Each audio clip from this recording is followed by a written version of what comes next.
উত্তরপ্রদেশে কোনো অপরাধমূলক ঘটনা ঘটলে অনেকে একেবারে লাফিয়ে পড়েন। তখন উত্তরপ্রদেশ বলেন না, বলেন যোগী রাজ্যে আইন শৃঙ্খলা বেহাল। অথচ দুদিন আগে উত্তরপ্রদেশের গাজিয়াবাদে এক ব্যক্তিকে নৃশংসভাবে তলপেটে এবং গলায় ক্রমাগত ছুরি দিয়ে কোপানো হলো। এরপর ছুরি দিয়ে ক্রমাগত নির্মম প্রাণঘাতী আঘাত এবং এইরকম একটা ঘটনার পরে উত্তরপ্রদেশ নিয়ে যোগী রাজ্যের সেই লোকগুলো তো একটা কথা বলছে না।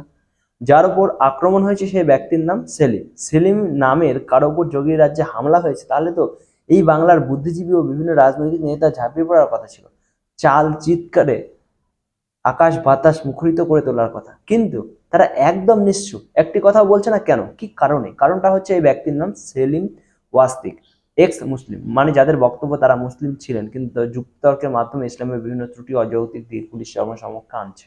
জিহাদিদের কাছে এরা ইসলামের সবচাইতে বড় শত্রু। বোঝাই যাচ্ছে কারা মুসলিম ওয়াস্তিকের ওপর প্রাণঘাতে হামলা করেছে, গলায় এবং তলপেটে কারা ছুরি দিয়ে পরপর কুপিয়েছে, আর তাদের পরিচয় জানা যাচ্ছে বলে এই নিয়ে বাংলার বুদ্ধিজীবী ও বিভিন্ন রাজনৈতিক নেতারা একেবারে চুপ। যোগী রাজ্যে গাজিয়াবাদে সেলিম নামে একজনের উপর এইরকম ভয়াবহ হামলার পরেও বেচারাদের বাধ্য হয়ে চুপ করে থাকতে হচ্ছে, কারণ মুখ খুললে তো জেহাদিদের বিরুদ্ধে, মানে নিজের ভাসুর ঠাকুরদাদের বিরুদ্ধে মুখ খুলতে হয়, আর ভোট ব্যাংক তো শেষ, সেটা তো তাদের পক্ষে সম্ভব নয়, সেটা করার তাদের সাহসও নেই।